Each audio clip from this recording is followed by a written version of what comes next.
Ayan, good morning po sa inyong lahat. Andito na po mula yung lingkod sa TVPH. At kumusta na po? Kalmado na ba? Ah, kalmado na ba ang Team Rochelle dyan? Ayan. Kalmado na ba kayong lahat sa inyong mga napanood na super mga kilig-kilig? Kilig moment. Kung saan. Ito na nga, ang birthday ni Inday Rochelle sa kanyang 18th birthday. Kasalukuyan. Ngayon ay ako'y nanonood. At ito, napakaganda at napakaganda ng kanyang kasuotan. Prinsesang-prinsesa ang datingan. Ayan, mga kapatid, at mga kumare, ayan. So, sa mga basher dyan, shoutout sa inyong lahat. So, tuloy na tayo. Tayo po ay kasalukuyang nanonood ng upload ni Kalinga Prab kung saan ay itong kaganapan sa birthday ni Rachel, sa kanyang 18th birthday. At ito yung pinag-awayan, no? Pinag-awayan ng karamihan ng mga grupo-grupo at ng mga reaktor na nitong mga karaan na mainit na kanilang mga inaabangan at nagkaroon pa ng maraming intriga at sagutan. At isa na dito si Ate Malo na napa-intriga at napa-viral, na-viral tuloy si Ate Malo. At binansagan ngayong Alimang Queen. So marami ang naganap sa likod ng usapin ng birthday celebrant na ito, na nakakatuwa naman na pinagtalo-talunan, So ito na ngayon. So ang masasabi ko dito at magiging reaction ko, Ano bang gusto niyo reaction ko dito? Bad or good? Unahin natin yung bad. Kasi yung bad, ang bad doon, hindi ko nakita doon si Sangkay, Bakit wala ka doon, Sangkay? Akala ko ba kasali ka doon sa 18 roses, 18 candles. Ano ba yung 18 roses pala? Kasi di ba bida-bida ka noon na ikaw isang inimbita. Yun ang bad news, So yun yung isang nakakalungkot. Nakakalungkot sa amin dahil hindi namin nakita yung aming kaaway doon. Bakit kaya? Wala kang pamasahe o pinigilan ka? Di ba? Tanong lang naman, baka naman pinigilan ka diyan, Sangkay, kaya hindi ka nakapunta sa birthday party ni Rachel, Pero mas okay yun, pabor yun, Kasi walang masakit sa aming paningin, walang masakit sa mata. Kasi kung nandun ka, masakit ka sa mata, So yun. At pangalawang good news na pangalawang good news na aking nakita. Itong pag-akyat ni Tatay Rezan sa sa stage na kung saan ay bitbit niya yung larawan ng kanyang may bahay. Isa po itong nakaka-touch at nakakaiyak na tanawin bilang pagmamahal nila doon sa kanilang ilaw ng tahanan na sabi nga ay hindi na naka-attend dito sa ganitong event, sa ganitong party, So, siguro masaya naman yung kanyang nanay sa kabilang buhay na nakikita na ganito yung ayos o yung birthday ng kanyang panganay na anak, So, isang proud talaga ito sa isang magulang at bilang isang celebrant na rin na imabot ka sa ganitong edad, ng 18 years old na ikaw ay talagang napaghandaan, kumbaga, So, congrats dito.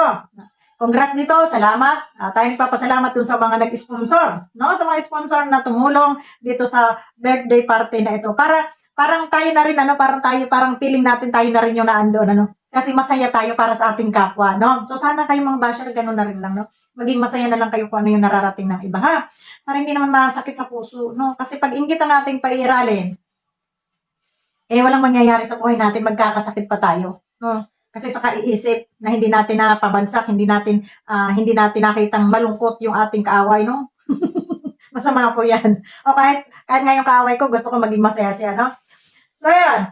Yan yung good news dito sa birthday party ni Rachel. At alam kong dito ay maraming hindi natuwa, Pero isa ako sa natutuwa, Nakita ko doon si Kalinga Prab, na unang nag-vlog, so nag-upload. So, yun, welcome naman ang lahat doon siguro na, yun nga, na pinag-aawayan na kung sino ang mag-upload, Sino unang mag-vlog, So, lahat naman yata ay napagbigyan. So, masaya ang lahat ngayon. Enjoy kayong lahat, At talaga namang, ngayon, napakaganda ng dress ng ating langga. Ayan po. At ako'y kasalukuyang ako'y nanonood habang ako ay nagre-reaction dito, Kasi mas maganda yung nakikita natin kung ano yung ating nire-reactionan. Ayan, masulo po, ayan.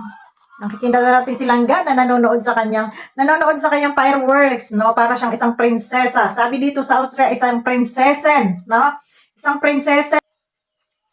isang prinsesa na itong ating langga Rachel, no? Na napakaganda sa kanyang kasuotan. Pero mo sa tanang buhay mo minsan ka lang mag-i-18 tapos minsan ka lang maka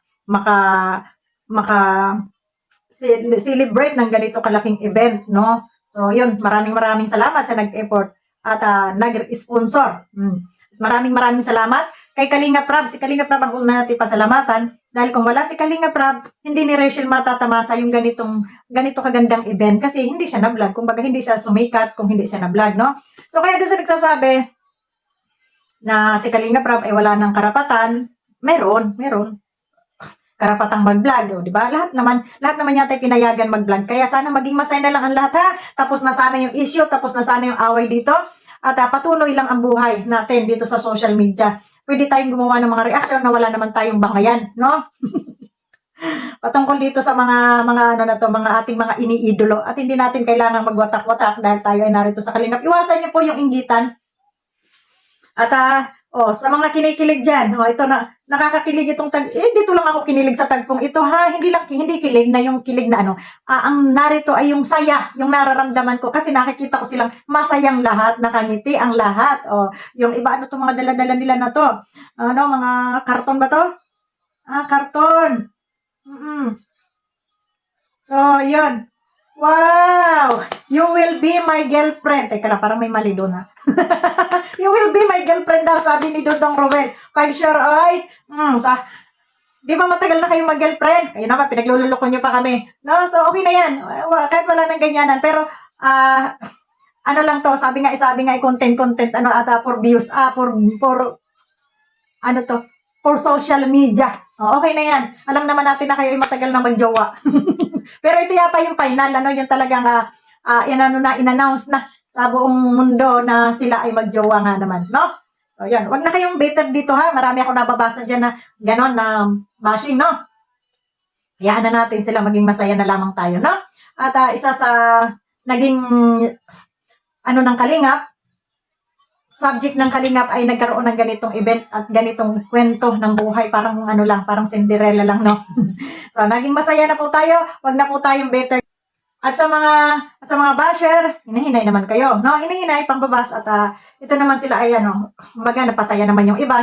Kung kayo ay hindi nasayahan, wala tayong magagawa. Hindi natin mapipilit ang bawat isa. Doon lang, para lang ito doon sa mga nasisiyahan at sabi nga nila, natatanggal ang stress nila sa panonood dito sa ganitong mga klaseng panoorin, So, huwag niyo masyadong seryosohin ang buhay, mga inday. At nakikita ko pa naman dito, mga senior citizen na, no? Yung mga nangbabas. Huwag na kayong mambasa, mga senior. Maging matuwa na lang kayo para sa inyong ituring nyo silang apo, no? At ayan, itinuturing ko to silang apo. Siguro kung, ayan, sabi ko nga dito sa aking apo, sa aking apo, no? Na pag ikaw anak mag-18, ay ikaw ay ganito rin natin gagawin at sa Pinas tayo magsi-celebrate ng iyong kaarawan, no? Diba? Sa pangarap na isang magulang para sa anak, yung mga ganitong klaseng nararanasan nila ngayon. Ayan, congrats. Sa uli, last nating congratulations dito sa Maglangga. At official na silang magjowa. At happy birthday kay Rachel. At ayun. At sa mga nag-sponsor, maraming salamat po sa inyo. At mayroon kayong isang batang napasaya na ngayon ay ganap ng dalaga at may jowa pa. Di ba nakakatuwa? May jowa na ang bata. Marunong na to. Baka mga minsan gagawa na sila ng bata. Joke lang po. So, ayan. Super saya naman ni Rachel at ni Dodong, no? Parang prinsesa ang kanyang damit. Nakakakilig yung kanyang damit. Ang ganda. Parang gusto kong bumalik sa 18 years old, no? At magsuot din ng mga ganito, no? Pwede kaya yun? Kahit isang araw lang, balik tayo sa ating pagka 18 years old. At ganapin natin ito kasi hindi namin naranasan yung ganito, no? Yung mga ganitong event nung araw, walang ganito noon. Walang ganito nung panahon namin, no? Kaya siguro, pwedeng balik lang kami, Lord, na isang araw. Yung isang araw lang yung aming pagiging 18 years old. At magsusot din kami ng ganito ngayon. Makaka-afford na kami ng ganitong kasuotan kasi noon hindi tayo maka-afford ng ganito, no? Sa mahal, no? So, yun lamang. Maraming salamat sa inyo and God bless po. At yun, congrats kay Rachel at kay Dodong. Yan, maraming salamat. God bless po sa ating lahat. Babu!